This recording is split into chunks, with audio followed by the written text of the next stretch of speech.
internautas que nos acompanham pela TV Câmara. Nós estamos nessa transmissão, então, pelo Facebook e também canal do YouTube da Câmara de Vereadores. Eu sou a jornalista Letícia de Lima, gerente de comunicação aqui na casa, e nós estamos dando início a uma semana especial da Semana da Mulher na nossa programação da TV Câmara. Hoje, para iniciar as nossas entrevistas, eu estou aqui com uma convidada muito especial, Marisa Fórmulo, foi vice-prefeita de Caxias do Sul, foi deputada estadual e é autora do livro Por que Somos Poucas. Marisa, seja bem-vinda à TV Câmara, bem-vinda a Gramado, bem-vinda à Câmara de Vereadores. Muito obrigada, Letícia. Obrigada, agradeço também a Laura como chefe do gabinete da presidência, o presidente Cícero, todos os vereadores e a vereadora desta casa que assumiram um conjunto de discussões em torno do tema das mulheres na política para manejar as mulheres no dia destinado à nossa luta com os seres humanos, que é o dia 8 de março, o dia que se comemora o direito da mulher ser considerada como ser humano pleno. Com certeza. Marisa, então, para a gente começar o nosso bate-papo, eu gostaria de iniciar muito pelo seu livro, assim, que ele faz uma conexão muito forte da sua trajetória acadêmica também com a sua experiência na vida política.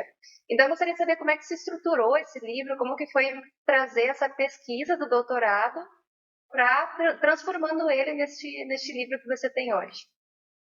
Bem, veja, Letícia, e quem está nos assistindo, nós temos em Caxias do Sul já uma história de uma cidade que tem um nível de desenvolvimento econômico, social e cultural, mas temos uma história política pouco contada. E não havia nenhuma obra que tratasse do tema das mulheres eleitas na nossa cidade. E tinha uma pesquisadora que se chamava Maria Bel, a Angelista, que está aqui, a Angelista Granja, que foi minha assessora desde 96, e nós juntas começamos, mesmo enquanto estava de vice-prefeita, que nós fomos eleitos em 96, o Pepe e eu como prefeito e vice de Caxias, assumimos em 97, e começamos um projeto para fazer esse resgate das mulheres eleitas. Só que a Maria Bel acabou adoecendo, a Maria Bel faleceu, e o trabalho não foi à frente. Quando eu deixei a função eleitoral, quando eu fiquei não eleita no terceiro mandato de deputada, disse, pai, então esse compromisso moral eu devo fazer, porque era algo que eu sentia a obrigação moral de deixar feito. Mas eu me dei conta, poxa, são 20 anos que eu fiquei em cargos políticos, eu não posso escrever sem voltar a estudar. E eu fui professora na universidade desde 1970 até 95.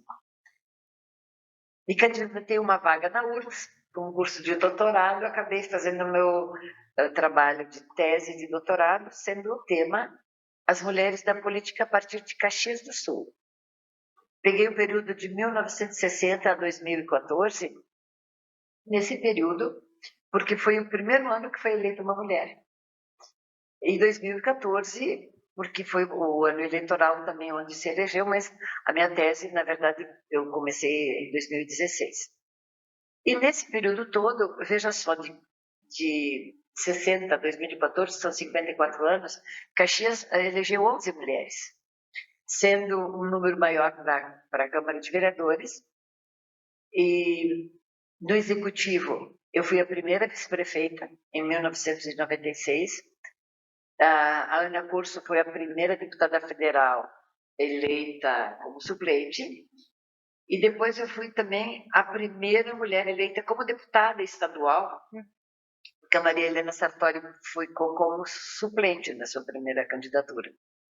Então, neste período todo, nós somos apenas 11 mulheres eleitas, mas cada uma tinha a sua história. E eu fiquei pensando, mas como é que eu vou estudar a vida de nós 11 mulheres a partir de que problema eu quero diagnosticar a nossa história?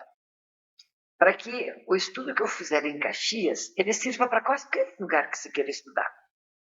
Então eu tinha um compromisso também ético e moral de fazer dessa uma experiência científica, mas que servisse para outras cidades e outros estados e outras pessoas que quisessem aprofundar o tema. E ali eu peguei as entrevistas com as 11 mulheres, fiz planilhas com os acontecimentos importantes da vida de cada uma de nós 11, e comecei a buscar a nossa identidade como mulheres eleitas. O que é que, de onde viemos? A maioria viemos do mundo rural, veja que estranho. Mais da metade somos mulheres que nascemos no mundo rural. Pertencemos a uma sociedade economicamente de média para baixo. Todas saímos, mais da metade saímos de casa para poder estudar, porque todas nós queríamos muito estudar. Inclusive parando em pensionato, trabalhando na casa como domésticas, morando na casa de parentes, mas todas nós as eleitas que saímos da colônia, fomos de alguma forma nos localizamos no mundo urbano para estudar. E também outra coisa muito importante que eu encontrei na nossa história, que nós todas fomos marcadas também pela influência da religião. Menos uma das pessoas que era protestante, mas todas tivemos a influência cultural da Igreja Católica, ou como militantes da Igreja, ou da ação católica, ou da teologia da libertação, ou de alguma ação comunitária. Mas o outro elemento muito importante que eu encontrei na nossa cidade é que todas as mulheres eleitas, as 11, 9 tínhamos como profissão sermos professores. 2 apenas não eram uma advogada e uma economista, mas ambas entraram para a política a partir da sua relação com o sistema de ensino, porque uma delas foi assessora da Secretaria de Educação, cuidando da infraestrutura, e a outra porque fazia um trabalho de educação popular com a sua comunidade, e ela foi escolhida para ser candidata. Então, ao mesmo tempo que nós todas tínhamos um compromisso com o conhecimento e saber mais e dominar a educação formal, nós também tínhamos um compromisso de um trabalho educativo. E aqui uma coisa muito importante, que então eu me perguntava, mas então por que em Caxias, e aqui não sei a profissão das pessoas, você nos disse que foram 4 as mulheres eleitas. Quais são as profissões dessas mulheres, né? Mas aí eu fui investigar por que as mulheres professoras é que foram as mais eleitas. Isso de todos os partidos. A minha pesquisa inclui todos os partidos que passaram, inclusive nós somos a primeira eleita era do PTB, a segunda era da Arena, ainda foi no período da ditadura, né? Depois foi o PDT, o PMDB e o PT. E agora temos o PSDB também. E no retrato, mesmo que estando filiadas a diferentes partidos, eu me perguntava o que nós tivemos de comum. E o que encontrei na história das 11 mulheres que foi comum? Além dessas coisas que eu já falei. Todas nós trabalhamos muito. Nos envolvemos em lutas sociais, em lutas educacionais, em ações religiosas, em ações comunitárias, além da profissão de professores para aquela que eram os professores. Isso significa que em nenhuma fase da nossa vida ficamos paradas. Ficamos, como se diz, inertes, como se fosse uma água sem movimento, né? Ou qualquer elemento da natureza que não se move, mas todos os elementos da natureza se movem, mesmo não parecendo.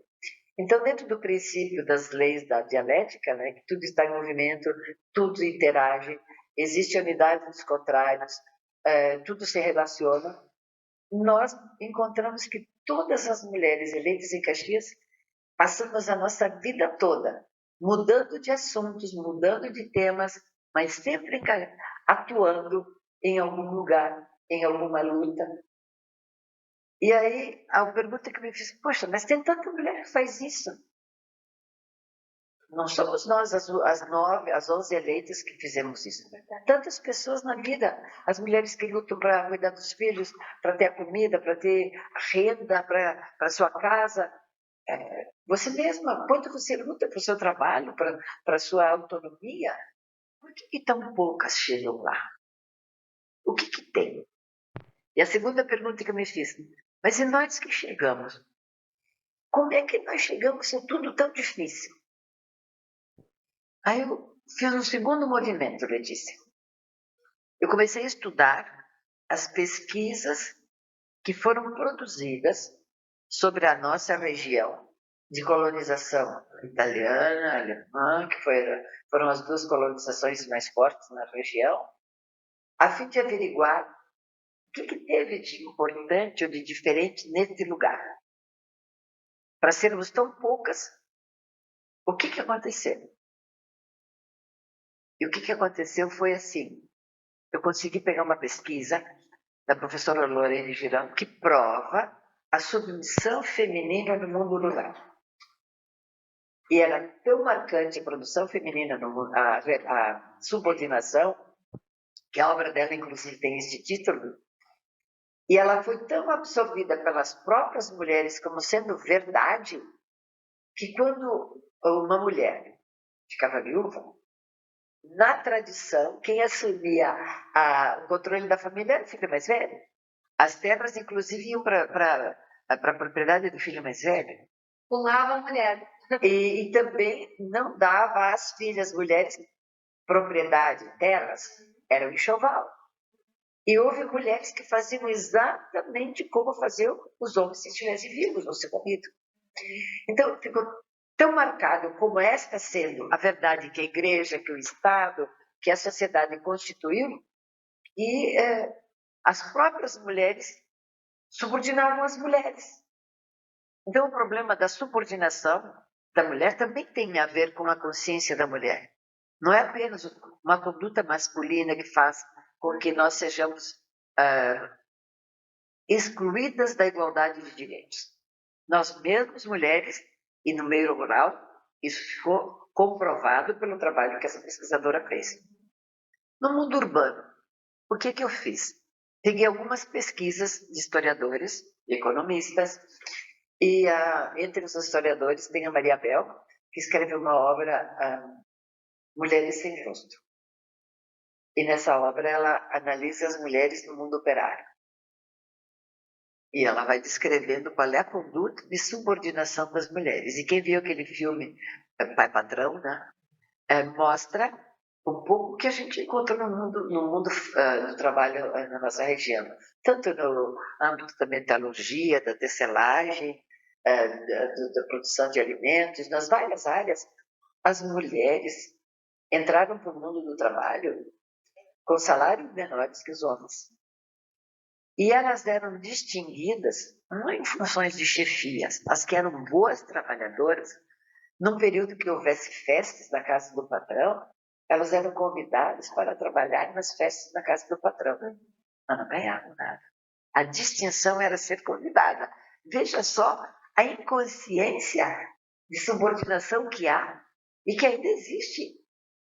E que foi solidificando a submissão da mulher, o não reconhecimento da mulher na estrutura de família, na estrutura de trabalho operário, na estrutura da agricultura, na visão da igreja e na escola. Já que a escola, a maioria são mulheres, que são professores. Por que a escola não é um lugar de emancipação? Por que a escola não é um lugar de tanta consciência dessa desigualdade? Porque os nossos próprios processos de formação educacional não têm essa dimensão. Por isso que tem gente aí que briga com Paulo Freire, quando quiseram tirar o Paulo Freire de patrono da educação brasileira, né? Por que queriam tirá-lo? Porque ele levanta uma coisa muito importante. É preciso conhecer a realidade em que nós estamos para saber onde nós queremos chegar, para transformá-la. E conhecer a realidade significaria que a escola deveria fazer o diagnóstico da realidade onde ela vive. Todos têm os mesmos direitos, as pessoas têm as mesmas garantias, todos têm comida, todos têm onde morar, têm calçado, têm roupa, têm caderno, sabe? Por quê? Tornar visível o mapa da miséria de um lugar o mapa da dor de um lugar é pouco agradável. Sim. E porque é pouco agradável, tende a se esconder. Então, a invisibilidade social de quem nós não queremos ver é uma condição para quem tem se sentir melhor e não se sentir comprometido em modificar essa realidade. E por isso, então, que na política é um lugar que tu precisa tornar as coisas visíveis. Se nós, as mulheres, vamos para este lugar, nós queremos trazer o lugar de onde a gente veio para frente, para torná-lo visível. Pois deixar-nos fora deste lugar de poder é uma forma estratégica do mundo masculino continuar dominando. Ou das mulheres, que também se submetem a esta visão de mundo, ficarem tranquilas. E quando a senhora traz essa reflexão sobre a questão da subordinação, a gente pode fazer também uma analogia em relação a hoje nós termos um eleitorado feminino muito grande e as próprias mulheres também não votam nas mulheres, né? Então é uma reflexão aí que culturalmente a gente pode pensar também, né, sobre essa raiz aí da subordinação também. Sem dúvida, e ela é muitas vezes inconsciente. Irracional, né? Ela não, as pessoas nem se dão conta que excluem as próprias mulheres dos seus direitos de igualdade. Mas a questão maior está na visão cultural dominadora que os homens constituíram. E não é só na economia, não é só no mundo do trabalho. Por exemplo, outro elemento que eu encontrei, o Observatório do Trabalho da Universidade de Caxias, ele tem provas hoje, ainda hoje, que na nossa região, homens e mulheres com a mesma formação escolar, com o mesmo tipo de trabalho, quer seja uma ocupação ou uma profissão, em todos os níveis de escolaridade, as mulheres recebem menos. Então, se você recebe menos que os homens com trabalhos iguais, você não tem o mesmo direito ao acesso à renda, você não tem o mesmo direito ao acesso ao mundo do trabalho, ao espaço de poder político. Tem alguma coisa que nós podemos chamar, estamos numa sociedade desigual. E aí um autor que eu estudei muito e que eu gosto muito dele, é o Ackes Ronald, ele diz assim, nós todos temos o direito já constituído, o problema é que nós não estamos organizados e querendo aceitar que esse direito se torne real. Quantas mulheres querem ir para a política? Quantos homens querem que as mulheres estejam na política? Aqui, como é que é em Gramado, né? Quem que de fato, como os partidos estão levando em frente? Então esse é um tema para mim muito, muito caro. E eu tenho aqui na obra um estudo para mostrar como os partidos são grandemente responsáveis pela não existência de vagas nos mandatos públicos para mulheres. Por quê? A lei das cotas veio ajudar, mas tem muito partido que só coloca a mulher para garantir mais homem, porque não prepara, não tem capacitação e não trabalha em tempo formar liderança pública de mulheres. Então só coloca um nome ali na hora da eleição e aí não serve, porque aí não tem ninguém que vota, não conhece. Ou então a solução melhor não é esta. Esta é apenas uma. Mas se todos os partidos cumprissem isto, já era um avanço. Mas muitos partidos não cumprem. E as mulheres calam. Então tem desafios legais. Era preciso, por exemplo, mudar a lei que para quem não cumpre objetivamente o 30%, vai ter que passar a ter como punição, a próxima eleição tem que fazer 50% de mulheres na lista. Tu ia ver o avanço que a lei teve um movimento efetivo, né? Claro. Partido. Dona Marisa, assim, Gramado, a Câmara de Vereadores de Gramado, ela faz parte do movimento He4She, eles por elas. Nós aderimos em 2021 a esse movimento já para se comprometer como legislativo a abordar, estimular os debates em relação à igualdade de gênero. Nós aqui na casa hoje temos 9 parlamentares e somente uma é mulher, né? Eu gostaria de saber a sua visão de que maneira que os homens eles podem contribuir por elas, portanto, de qual que é o papel dos homens nessa discussão sobre a equidade entre os gêneros.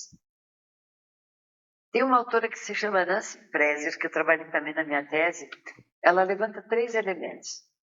É preciso que haja equidade de participação. É preciso que haja redistribuição, isto é, que haja as condições materiais iguais. e é preciso que haja o reconhecimento como um direito, como um fator de justiça. Bem, então se os homens querem ser parceiros para dizer, olha, a nossa vida de homens na política, de homens empresários, de homens empreendedores, de homens maridos apenas, nós precisamos fazer o quê? Garantir que as mulheres participem. Na igualdade de participação. E como se faz isso na prática? Como se faz isso? Olha, aí que é o desafio. Por exemplo, eu conheço muitas mulheres que se subordinam na relação familiar, só saem se os maridos autorizam. Pois isso já é uma mudança que precisa começar lá em casa. No trabalho, é preciso ser proponente intelectualmente. Ter capacitação profissional, porque nós conquistamos muitos espaços pelo domínio do conhecimento formal do trabalho. E essa é uma das coisas que a mim me marcou muito. Quando eu fui candidata a vice-prefeita em 96, eu fui pela primeira vez com uma mulher disputando um cargo numa cidade que tem um espectro de desenvolvimento socioeconômico e cultural reconhecido, e eles me fizeram muitas perguntas. E como eu tinha sido pró-reitora de pesquisa e pós-graduação, porque eu trabalhei 25 anos na universidade, eu me obriguei a dominar muitas informações de muitas áreas do conhecimento, e eles diziam, mas como ela conhece, como ela é inteligente. Eu pensei, pô, eu não preciso mais que isso para saber o que eles pensam, né? Por quê? Porque o conhecimento também parece que o grande conhecimento, aquele conhecimento transformador, só pudesse ser do domínio masculino. Mas quando você o tem e você faz, você tem o seu lugar. Se torna mais confiante, né? Não, eu acho que muitas mulheres não querem porque nem todas as mulheres têm essa disposição de provar sua competência, sua dedicação e disputar lugar. Não é disputar no sentido de tirar o lugar de alguém, né? Mas é ter o seu lugar. E para que isso aconteça, então os homens, solidariamente, precisam possibilitar oportunidades às mulheres igualmente que aos seus companheiros de homens, primeira coisa. A segunda, redistribuição. Quando vocês fazem a semana da mulher aqui, vocês têm o mesmo dinheiro que para um evento que os homens promovem? Sim. Bom, já é um bom elemento prático. Haver uma equidade de valores para fazer as tarefas que vocês mulheres propõem. Um terceiro elemento, o reconhecimento como um fator de justiça. Não é só na Semana da Mulher que a gente precisa de reconhecimento. A gente precisa do reconhecimento no dia a dia do trabalho.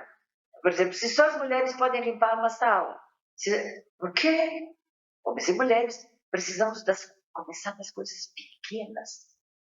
E os homens podem fazê-lo assumindo. Eles não precisam dizer assim, eu te admiro, mas tu fica limpando. Não, vai que eu cuido da limpeza desse espaço que nós trabalhamos juntos. Atitude, né? Precisa atitude de reconhecimento e também o reconhecimento da capacidade. Quantos dos vereadores que estão nessa casa devem ter nas suas equipes mulheres? Mas qual é o volume de homens que lideram e qual é o volume de mulheres que lideram? Tem mais homem ou mulher que lideram nos gabinetes? Hoje, como assessores, nós temos, é bem dividido, assim, mas a parte administrativa aqui da casa é bem comandada por mulheres hoje em dia. Já é um grande começo. São pequenas mudanças, né, que a gente vê ao longo dos anos que... Não, e até porque Gramado é uma referência cultural para o mundo, não é? Né? Eu acho que a Câmara, ao fazer isso, ela também está dando sinal que ela está acompanhando os avanços do seu tempo, né? Com certeza, é isso aí. Sim. Bom, dona Marisa, a nossa conversa está muito boa, só que a gente tem que limitar um pouquinho o nosso tempo.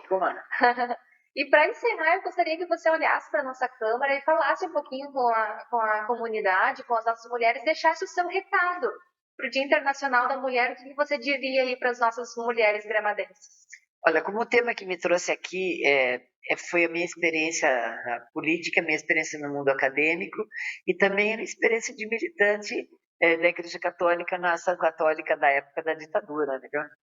E a minha relação com a força de uma família que me sustentou muito e que foi grande parceiro no período que eu estive nas funções eleitorais.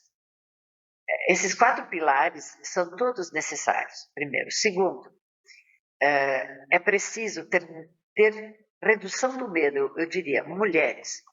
Vamos abandonar o medo de enfrentar uma campanha.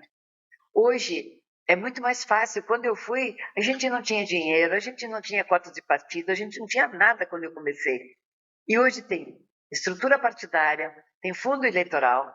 Basta ter a coragem de enfrentar os processos eleitorais. Este medo não pode continuar, faz parte de uma educação que até é inconsciente, dizendo que nós não podemos, podemos sim, e sabemos fazer muito bem. Esse convite a perder o medo. Eu tinha um ditado que dizia assim, o meu pai e a minha mãe, como a gente nasceu na colônia, ele dizia assim, quando se fala em Robin Hood, não toca a paura. Isso é, quando a gente faz aquilo que é certo, aquilo que é bom, a gente não precisa ter medo. Então, vamos nos aventurar a perder o medo e ocupar cargos de poder, porque o mundo é formado por mulheres, na sua maioria. O Brasil, na sua maioria, somos mulheres. Nas nossas cidades aqui, a maioria somos mulheres. E a mudança do mundo para um mundo mais justo, um mundo sem guerras, só passa pelo poder da mulher, que nós temos o senso do cuidado. É muito mais. Quem é que está chefiando as grandes guerras no mundo hoje? São mulheres? Quem é que está fazendo com que a gente, em vez de desenvolver a amorosidade, o companheirismo, desenvolva o ódio, a violência? São as mulheres. Então, eu não faço um chamado contrário aos homens, não. Vocês, homens, são necessários para que o mundo se torne mais justo, mas sem a nossa presença, numa participação igual, com oportunidades iguais, o mundo não será melhor. É lamentável, mas sem nós, fazendo o papel de cuidadoras de um mundo justo, de um mundo mais fraterno, nós não teremos uma sociedade melhor. É isso aí, então, está dado o recado da dona Marisa, muito interessante, que tenhamos todas coragem aí para seguir em frente, né, dona Marisa? Muito obrigada por ter estado conosco, aceitado nosso convite para conversar um pouquinho, e também é uma oportunidade para a gente pegar aí um pouquinho da sua experiência, conhecer, trocar uma ideia e refletir um pouquinho sobre os temas que a sua pesquisa aqui trouxe. Sem dúvida, vamos para os processos eleitorais em Gramado, todos os partidos são importantes, e militantes em todos os partidos são necessários. Então, eu não faço um convite partidário de A, B ou C. Eu faço um convite a todas as mulheres ocuparem o seu lugar de poder partidário, de poder político, porque política não se faz só em casas legislativas ou nos executivos. Se faz política desde dentro de casa. Quem conduz uma família está fazendo um tipo de política, ou uma política autoritária ou uma política participativa. Eu tenho um capítulo inteiro na obra sobre isso. E para quem quiser adquirir o livro, tem na internet disponível, só pesquisar? Na Edux. Então, tá certo. Na Universidade de Caxias do Sul, nós temos lá as obras que podem ser adquiridas. Perfeito. Então, Ana Marisa, obrigada mais uma vez por ter vindo, por ter trocado conhecimento com a gente. Agradecemos, então, a sua participação na TV de hoje. Agradecemos também quem acompanhou a TV Câmara. Nós seguimos nessa semana com a TV Câmara especial, com mulheres protagonistas importantes na nossa cidade e também na nossa região. Nós voltamos, então, amanhã e sempre de terça a quinta-feira, às 5 horas da tarde. Até lá!